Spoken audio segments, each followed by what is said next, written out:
Uganda Securities Exchange over the past 3 months. For Airtel Uganda, it has just traded over about 94,844 shares, valued at 8.85 million so far within the period that we are talking about. Now, for Airtel, of course, we cannot talk about 3 months because it hasn't even made 3 months yet. We can only talk about the last 4 weeks. And in these 4 weeks, this is the data we have collected. At least 94,800 shares and 8.85 million shillings turnover have been recorded on the market. On average, every trading session has about 4,516 traded shares within the period. And the volume high, the highest volume so far that has been traded is 17,075 shares, which was achieved on the 9th of January for the same period. Well, for the competitors like MTN Uganda, Airtel still has a lot more. We still expect a lot more from it. However, for MTN Uganda, of course, we are looking at a very much bigger market capitalization and a higher pricing. So you might have a few changes here and there. We might not put them necessarily at the same scale to weigh in on what could be the potentially better investment. However, MTN has also been resilient for the past 2 years since listing in 2021. The company has been issuing dividends quarterly. You can imagine 5 times it has issued dividends and they have been increasing. The company has also improved its performance, generally speaking, in terms of service delivery and the sector itself, the telecommunications sector as well. Those are the top gainers. Looking at the bottom losers, however, East African Breweries Limited came out with a loss of 0.51%, down to 2,750.67 shillings. KCB Group as well lost about 0.12%, down to 507.82 Ugandan shillings. In terms of activity or trading volumes, the biggest trader was Stanbic. Stanbic Bank had about 17,000 shares traded at a closing price of 32 Ugandan shillings and still an opening price of 32 Ugandan shillings. So there was no change in price for this particular stock. And then MTN Uganda was the other trader with just about 5,800 shares that were traded. And these closed the day with a price of 170.0 Ugandan shillings. Now, looking at the all-share index and the other indices on the Uganda Securities Exchange, which are market performance indicators, the benchmark index, the USE all-share index, inched upwards up to 0.07 points, up to at least 871.21 points. This was due to the majorly the gain in the prices for the cross-listed stocks, like I mentioned earlier, with Kenya Airways, Equity Bank, and so on, coming in as top gainers, representing now a 1-week loss, however, of 1.06%, and a 4-week loss of at least about 0.21%, and an overall year-to-date loss of about 0.15%. The USE Local Company Index, or the LCI, increased by 0.03% to reach at least 269.85 points. Now, Local Company Index increased due to majorly the gain in price by Airtel Uganda alone, which was the only domestic listing that appeared amongst the top gainers. Now, currently, the Local Company Index is still counting year-to-date losses of about 0.74%. So, January hasn't yet really showed much fruits in terms of the appreciation in prices and activity on the domestic stocks as well. Now, on a similar note, when you look at Kenyan markets, there has been a flock of different fund managers and investors to the dollar-denominated investments. Kenyans have flocked the US dollar-based investments in a move to actually cushion against the effects of the weakening Kenyan shillings. The drive towards dollar-denominated investment products by both the domestic and diaspora investors has also seen fund managers set up forex investment vehicles in response to the demand from clients. Last year, for instance, the Capital Markets Authority of Kenya granted approvals to multiple fund managers to set up dollar-denominated money market funds. That was last year. And fixed income funds at the shillings saw its sharpest depreciation against the dollar in 3 decades. Between April and June last year, the CMA gave approvals as well for the registration of Old Mutual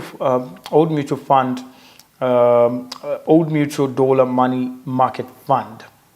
And this was followed by the registration of the ICEA US Dollar Fixed Income Fund, as well as Sanlam US Dollar Fixed Income Fund in the 3rd quarter of 2023, and the registration of Etika US Dollar Money Market Fund as well as Etika US Dollar Sharia Fund and Etika US Dollar Wealth Fund. A couple of funds have actually been registered under the dollar-denominated investments. According to CMA 3rd quarter statistics as well, own collective investment schemes, assets under management that are in dollar-denominated funds stood at 12.3 billion Kenyan shillings, approximately $75 million US dollars. Comparing this with the previous year, 2022, there has been a shift from 5.1 billion to 12.3 billion Kenyan shillings of assets under management. The main reason, according to CMA, for the interest in dollar investments is that the Kenyan shilling has been depreciating for quite some time now, and there's demand from investors who want to hedge against the currency depreciation. Yields on Kenyan euro bonds have also rallied, presenting the opportunity for fund managers to package dollar-based products. According to Kenneth Maina, who is the co-founder of Etika Capital Fund as well there. Yields refer to interest rates of returns. Now, when you talk about a yield, it's sort of an interest rate or a return that is based on the prevailing bond prices. For example, if bond prices currently are maybe standing at 18% or 15%, let's say, you're going to have a yield of tending towards 15%. And that is going to be sort of like the rate of return or the interest rate of returns that is going to be based on the bond prices. The dollar-based investments have delivered returns on 2 fronts. Number one, being gains made from the depreciation of the local unit when investors actually change their foreign notes for Kenyan shillings. Whenever there is a change of currency from the US dollar to the Kenyan shillings, you're going to have the Kenyan shillings on demand. Whenever there is the vice versa, you're going to have still a vice versa effect. You're going to have the dollar on demand. And this is what has been happening. The dollar has been on demand in Kenya, and the Kenyan shillings has dropped in demand. And that means the value or the currency strength has been going down, consequent of this. Yields on Kenyan euro bonds have meanwhile been elevated, driven primarily by investor jitters around Kenya's inability to settle its debut of 2014 Eurobond this June, with the higher yields presenting short-term opportunities to both investors and fund managers as well. In a related story, we'll be telling you more about the Ugandan side. Ugandan currency has been a little bit more resilient, and this is quite surprising. But yes, the currency has been more resilient, probably following the management policies by Bank of Uganda, the very strict rate hike that really kept inflation low, especially during last year's high inflation periods where we had inflation going up to 10%. And so that probably could be one of the reasons the Ugandan currency has kept within the strength that is required. But however, still similar challenges could be presented if further depreciation happens as well for the Ugandan shillings. Moving away from that, in Kenya, going into Kenya, Nairobi Securities Exchange saw over at least 42 companies trade last week on Friday, and the day ended with 16 gainers and 16 losers on the market. A well-balanced day. However, the benchmark index declined still, nevertheless, by 1.60 points. Now, the biggest gainer was ever ready East Africa, with a gain of at least 5.71%. Price appreciation closing at 1.11 Kenyan shillings per share, followed by Britam Holdings with a 4.08% appreciation, and Samia Africa with a 1.93% appreciation, and the Nation Media Group with at least 1% appreciation in price. On the other hand, the losing side had East African Breweries Limited. Similar story with Uganda. You can see how they are related. East African Breweries lost in Uganda, and it's losing here as well, which makes a lot of sense. And East African Breweries Limited ended with a depreciation of 11.6%, down to 104.5 Kenyan shillings. But talking about breweries, there's been news concerning the high cost of raw material in the brewers industry, which is biting on their profits. That is something you can also look out for if you're an investor, especially in the brewery industry. The cost of production has been going up, which has impacted highly on their profits. Breweries are one of the most profitable organizations, and anything that concerns cost of production does impact how their profits are actually coming out. Trans-Century East Africa also had a loss of 4.08%, and then Safaricom recorded the highest volume with at least 928,000 shares traded per trading session. Absa Bank had at least 460,000 shares, and Stanbic Holdings at least 400,100 shares, and I&M Holdings at least 336,300 shares that were traded on the market. Regarding the performance of the indices, we have a couple of indices that indicate performance on average in the Nairobi Securities Exchange, the benchmark being the All-Share Index. And as I said earlier, it declined by 1%, about 1.6%, down to 90.37 points, representing currently a one-week loss of 3.21% and a four-week loss of about 1.43%. The other hand has at least NSE 10 losing 2.22%, the NSE 20 as well losing at least 0.58%, and the NSE 25 losing 1.73%. Not a very good week for the Nairobi Securities Exchange all-share indices. But that's it, ladies and gentlemen, from East Africa.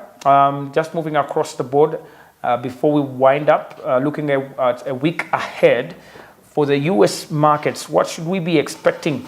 Now, last week stocks closed out another week hovering near record highs as one of the busiest weeks of the quarter is set to greet investors. Earnings from 5 of the magnificent 7 tech stocks, that is Apple, Alphabet, Microsoft, Amazon, Meta, will highlight a packed week of quarterly reports. In all, 106 S&P 500 companies, including 6 Dow components, are slated to report in the week ahead per the fact set. On Wednesday afternoon, the Federal Reserve is set also to announce its latest policy decision. Investors expect the central bank will leave the interest rates unchanged in a range of 5.25% to 5.50%. Investors will also be closely watching for any commentary during Federal Chairman Jerome Powell's conference on Wednesday about when Federal Reserve may begin cutting interest rates.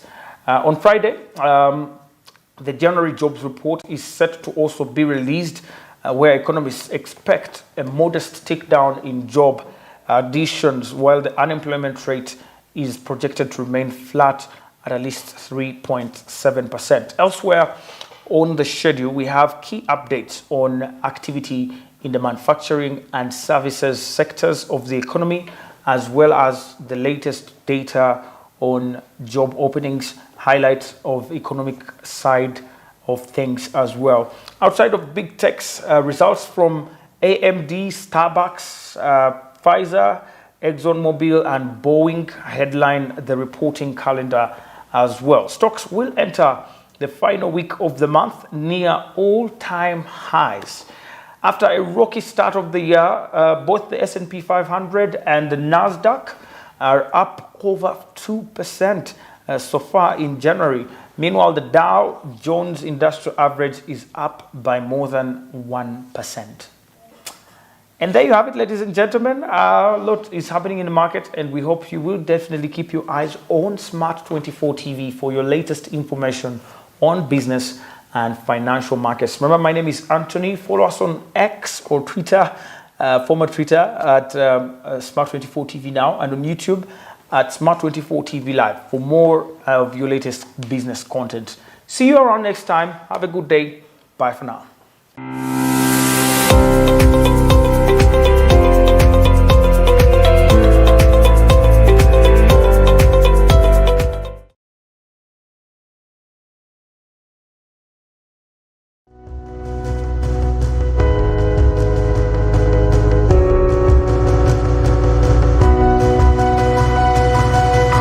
Smart24, driving business. Cooking oil like no other makes your meal so sweet and scrumptious. The taste of Uganda, yeah, the taste of Uganda.